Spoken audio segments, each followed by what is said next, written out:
Hello दोस्तों। इस कहानी का नाम है इस झूठ का कोई पाप नहीं। मैं माँ के जीवन, उनके स्वभाव, उनके व्यवहार, उनके त्याग, उनके स्नेह की एक एक बात याद रखने की कोशिश करता हूँ कि मेरी पत्नी दुखी होकर ना जिए, वह कभी अपना मन ना मारे। उसे अपनी मर्जी से जीने के लिए, अपने शौक पूरे करने के लिए मेरी मृत्यु तक इंतजार न करना पड़े। रात के 10:30 बज रहे थे। अंजलि ने मुझसे पूछा, सोम, मैं इस ड्रेस में मोटी तो नहीं लग रही? मैंने लैपटॉप से नजरें हटाकर कहा, नहीं, बिल्कुल नहीं। तुम मोटी कहाँ हो?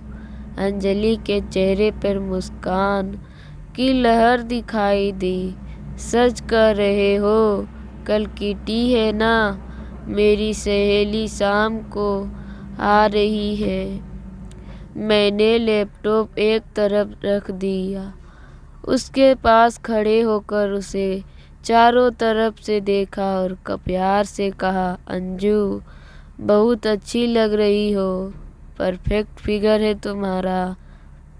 अंजलि मुस्कुराकर थैंक्स कहते हुए कपड़े बदलने चली गई। मैं भी मन ही मन मुस्कुरा उठा, क्योंकि इस नई ड्रेस में वह सचमुच थोड़ी सी मोटी तो लग रही थी, पर वो जो भी पहनती है उस पर अच्छा लगता है, यह भी सच है। पर हाँ, वह अपने फिगर को लेकर बहुत कंफ्यूज रहती है। मैं जानता हूँ कि उसे हमेशा से पतला और स्मार्ट दिखना चाहती है। अगर मैंने सच बोल दिया तो वह कल से ही खाना पीना का डाइटिंग पर चल जाएगी। वह खाने की बहुत शौकीन है, और वैसे भी मैं ऐसे बहुत से झूठ बोलता रहता हूँ जिनसे उसे खुशी मिलती है।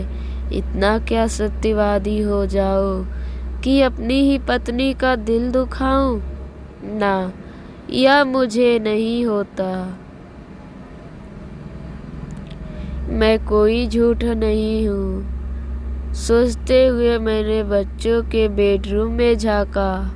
हमारी 20 वर्षीय बेटी सिद्धि और 18 वर्षीय बेटा नमन सो रहा था। 11 बजे थे। हम दोनों भी सोने ही जा रहे थे कि अचानक अंजलि को याद आया, सोम, तुम्हें बताना ही भूल गई कि अगले हफ्ते भैया आएंगे। यहाँ उनकी कोई मीटिंग है, 1-2 दिन के लिए आएंगे। अरे वाह, बहुत अच्छा। अपने से 5 साल बड़े कपिल भैया के बारे में वह और बातें करने लगी। मेरा मूड कपिल की आने की बात सुनकर खराब हो गया था। मैं अंजलि की बातें रुचि लेकर सुनता रहा। थोड़ी देर में अंजलि सो गई, पर आज मैं अपने झूठ बोलने के बारे में सोचने लगा था। अंजलि से बहुत झूठ बोलता हूँ। मेरी प्यारी पत्नी है, वो उससे बहुत प्यार करता हूँ। मैं उसे कभी दुखी नहीं देख सकता। उसका मायका दिल्ली है। यहाँ मुंबई में ऑफिस के काम से कपिल का आना जाना लगा रहता है। अंजलि अपने भाई से बहुत प्यार करती है। वो है ही ऐसी। कपिल की उपस्थिति मुझे बर्दाश्त नहीं होती। मैंने अंजलि को कभी यह महसूस होने नहीं दिया कि मुझे कोई बार पूछती है, भैया अच्छे हैं ना? मैं हाँ में सिर हिला देता हूँ। वह मुझ पर बच्चों अपना भरपूर प्यार लुटाती है, तो उसे तो हक है ना खुश रहने का। मैंने उसे यह सच नहीं बताया कि घमंडी स्वार्थी जैसे लोग मुझे कभी पसंद नहीं आते। अपने पद धन के मत में चूर कपिल हमेशा अकड़ में रहता है। अपने से नीचे किसी को कुछ नहीं समझता। मैं और भी ऐसे कई झूठ बोलता हूँ। जैसे ऑफिस से आकर कहता हूँ, अंजलि तुम कितना काम करती हो, जबकि मैं जानता हूँ कि उसने दिन में अपना समय बुक पढ़ने या फ़ोन करने में बिताया होगा। काम तो ज़्यादातर मेड ही करती है, तो मुझे उसकी आंखों में खुशी दिखती है। वह मेरे झूठ से खुश होती है कि मुझे उसके कामों का वैल्यू है। काम तो वह करती भी है, पर इतना भी नहीं कि बहुत थक जाए। बस मुझे उसे खुशी तो देखना है। कई बार मैं उसका हाथ और हाथों में लेकर कहता हूँ, अंजू अपना ख्याल रखा करो। हम लोगों की चिंता में अपनी सेहत से लापरवाह मत बनो। हर तरह से अपना ख्याल रखा करो। तुम हो तो सब है।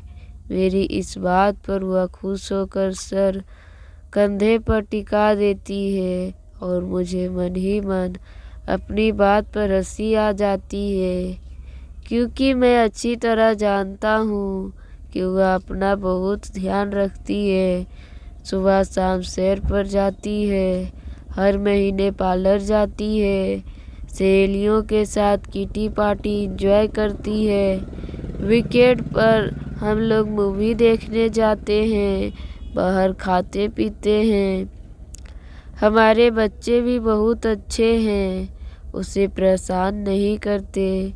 फिर भी मैं अक्सर उसका सिर सहलाने हुए कह देता हूँ, अंजू थक जाती होगी, अपना ख्याल रखा करो। वह बहुत खुश होती है। मैंने आपसे वादा किया है कि मैं अंजलि को हमेशा खुश रखूँगा। उसकी आंखों में मेरे कारण कभी एक भी आंसू नहीं आएगा।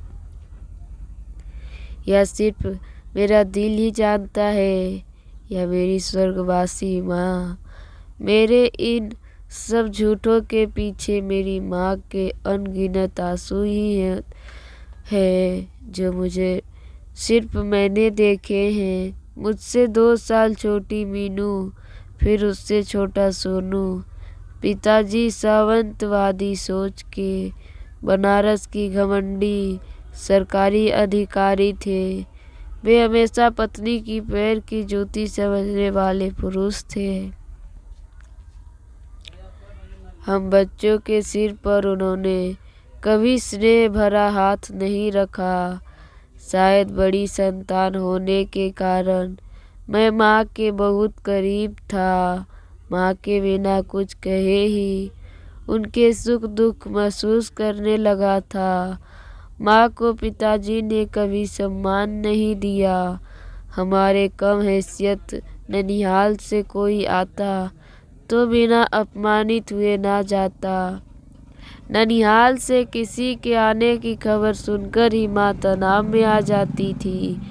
पिताजी के ताने उलझाने माँ के दिल को चीर जाते थे। माँ की आंखों में हमेशा नमी रहती थी।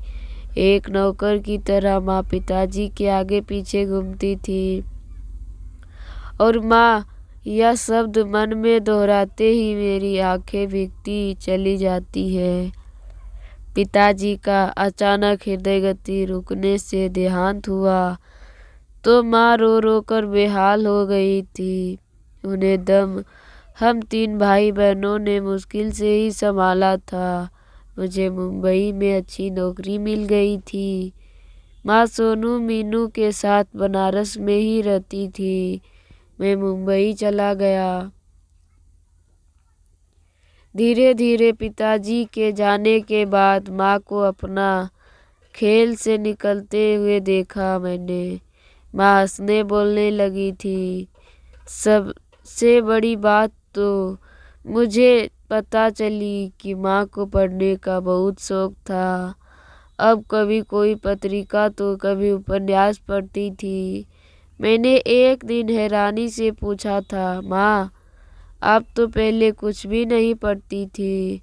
बस इतना ही कहा था। तुम्हारे पिताजी को पसंद नहीं था क्या? पसंद नहीं था आपको कुछ पढ़ना?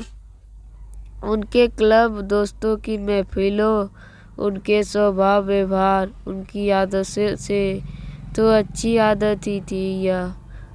अब कुछ मत कहो सोम। उसके बाद मैं कहीं भी जाता माँ के लिए किताबें जरूर लाता। कितना मन मार कर जी रही थी। माँ माँ माँ की सहेली की बेटी ही है अंजलि। अंजलि माँ को बहुत पसंद थी। माँ हमेशा कहती थी अंजलि को हमेशा खुश रखना। मीनू सोनू की पढ़ाई लिखाई विवाह अपने सब कर्तव्य मैंने माँ की इच्छा से ही पूरे किए। एक दिन वे भी चली गई। भरी दुनिया में तन्हा महसूस किया मैंने खुद को उस दिन। बस जैसे माँ को पिताजी के सामने कभी अपनी जिंदगी जीते नहीं देखा था, वैसे मुझे अब नहीं देखना था।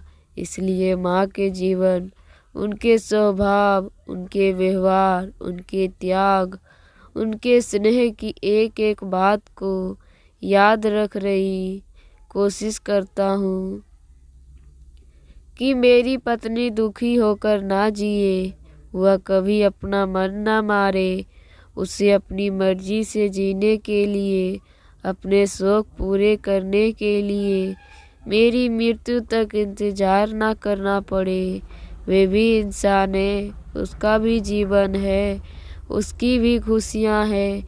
इसलिए अगर अंजलि को खुश रखने के लिए मैं कोई झूठ बोलता हूँ तो इसमें बुरा क्या है? किसी का कोई नुकसान तो है नहीं। यह छोटे छोटे झूठ मेरी पत्नी की खुशी देती है तो इस झूठ को कोई पाप नहीं।